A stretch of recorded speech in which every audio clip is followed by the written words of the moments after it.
천왕성, 대기의 메테인이 태양의 붉은 빛을 흡수해 연한 하늘색을 띱니다. 또한 자전축이 97.77도 기호로 있어서 유일하게 옆으로 누워서 자전하는 행성이기도 하죠. 그런데 이 천왕성에서는 무슨 냄새가 날까요? 색깔만 봐서는 민초 냄새가 날 것 같긴 한데 사실 굉장히 역겨운 악취가 납니다. 천왕성의 대기 상부가 황화수소로 되어 있어서 시체 썩는 냄새가 나요. 근데 애초에 천왕성의 상부 대기에 도착하기도 전에 방사선 피폭으로 사망할 테니 걱정하진 않으셔도 된답니다. 그리고 지구보다 훨씬 큰 덩치에 비해 표면 중력은 지구의 88.6% 정도로 낮은 편인데 다이어트하고 싶으면 천왕성으로 가면 되겠네요. 여기 잼민이가 있습니다. 응애, 나 아기 잼민. 실패작 찍을 거야. 조회수가 얼마 나오지 않았던 이 잼민이는 침대가 아니라 자신이 사는 아파트 옥상에서 실패작을 찍어보기로 하는데요. 이 잼민이가 낙하를 시작하는 순간 정신적으로 매우 고통스러워질 겁니다. 생존 본능에 의해 베란다 난간 등을 잡을 수도 있죠. 그러나 충격으로 인해 곧다시 추락하기 시작합니다. 몇 초 후 지면에 닿는 순간 관성에 의해 그 충격은 금방 뇌까지 전달됩니다. 이때 뇌가 손상될 경우 당연히 고통은 느껴지지 않고 곧 다발성 골절이나 다발성 장기 부전 등의 사인으로 사망하게 됩니다. 쉽게 말하면 그냥 뼈와 장기가 모두 터져서 죽는다고 생각하면 됩니다. 응애, 실패작은 침대에서만 찍어야겠다.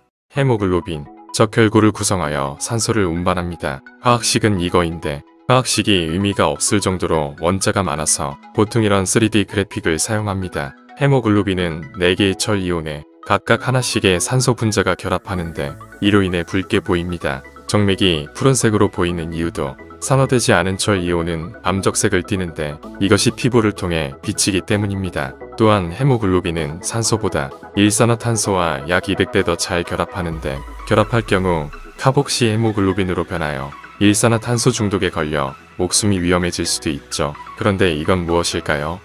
댓글로 맞춰보세요. 저번 영상에선 헤모글로빈에 대해 알려드렸죠. 그리고 영상의 끝부분에 이런 문제를 냈었는데요. 정답은 투구개의 피였습니다. 투구개와 같은 대부분의 무척 추동물의 피에는 헤모글로빈이 아닌 헤모시아닌이 들어 있습니다. 헤모시아닌은 이름처럼 푸른색을 띠는데 철 대신 구리이온을 사용하기 때문에 그렇습니다. 그러나 구리이온은 산소 운반 효율이 떨어져서 인간과 같이 산소가 많이 필요한 척추동물에게는 부적합하다는 단점이 있습니다. 그러나 헤모시아닌이 헤모글로빈보다 좋은 점도 많습니다. 우선 헤모시아닌은 온도에 크게 영향을 받지 않는데 저온에서는 산소를 잘 운반할 수 없는 헤모글로빈과 달리 헤모시아닌은 바다와 같은 환경에서 훨씬 유리하죠. 게다가 일산화탄소와도 결합하지 않습니다. 그럼 저는 이만 투구개가 되러 떠납니다. 대부분의 전선은 구리로 되어 있습니다. 전기전도가 두 번째로 잘 되는 금속이기 때문이죠. 네. 그럼 첫 번째는 뭐냐고요? 은은 가장 전기전도가 잘 되는 금속입니다. 아니, 근데 누가 은으로 전선을 만들어 크크. 만들던데요. 2차 세계대전 당시 미국은 총알 등을 만드는데 구리를 쏟아붓자 오히려 은이 구리보다 저렴해져 버려서 실제로 은으로 전선을 만들어 썼다고 하네요. 이혜진? 죄송합니다. 그럼 전 이만 집에 있는 전선이나 밖으로 가겠습니다. 만약 당신이 이런 방사성 폐기물 수조에 들어온다면 어떻게 될까요? 아마 들어가기도 전에 죽을 겁니다. 관리자가 쏜 총에 맞아서요. 사실 관리자만 없으면 들어가서 수영을 해도 괜찮습니다. 물은 훌륭한 방사선 차폐원이기 때문에 안에 보관되어 있는 방사성 물질 가까이만 가지 않으면 저기서 아무리 발광을 해도 피폭되지 않습니다. 그럼 저는 이만 집에 있는 방사성 폐기물 수조에서 수영이나 하러 가야겠군요. 뜨거운 물은 차가운 물보다 빨리 옵니다. 이것을 은뺀바 효과라고 하는데요. 상식적으로 이해하기 힘든데 대체 어떤 원리로 생기는 것일까요? 이 난제는 50년이 넘은 현재까지 확실히 밝혀지지 않은 채로 남아 있습니다. 2013년 싱가포르의 한 대학 연구팀이 발표한 논문은 이 현상을 물의 수소 결합과 공유 결합 사이의 에너지 상관관계로 설명했습니다. 산소와 수소는 공유 결합으로 연결되어 있고 물 분자들끼리는 수소 결합으로 연결되어 있는데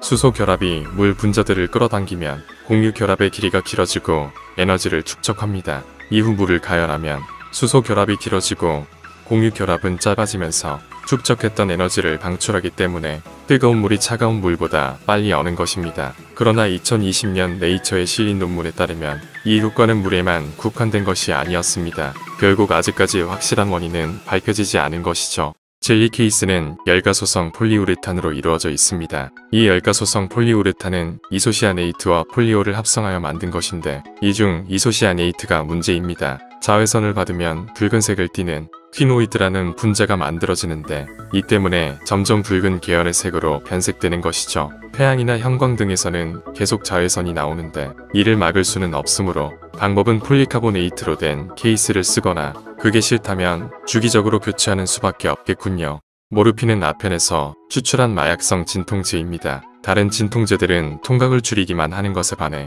모르핀의 경우 투약할 경우 통각을 아예 없애줍니다. 이 강력한 진통 효과는 엔도르핀 때문인데 뇌는 엔도르핀이라는 호르몬을 분비합니다. 이 물질은 뇌가 통각을 무시하게 만드는데 모르핀은 이것을 흉내내는 것이죠. 그렇다고 모르핀을 남용하면 안 됩니다. 임상 연구 결과에 따르면 모르핀 만성 남용은 생식선 기능 저하와 호르몬 불균형을 일으킨다고 하네요. 다른 부작용들도 많기 때문에 꼭 의사의 지도와 함께 사용하시기 바랍니다.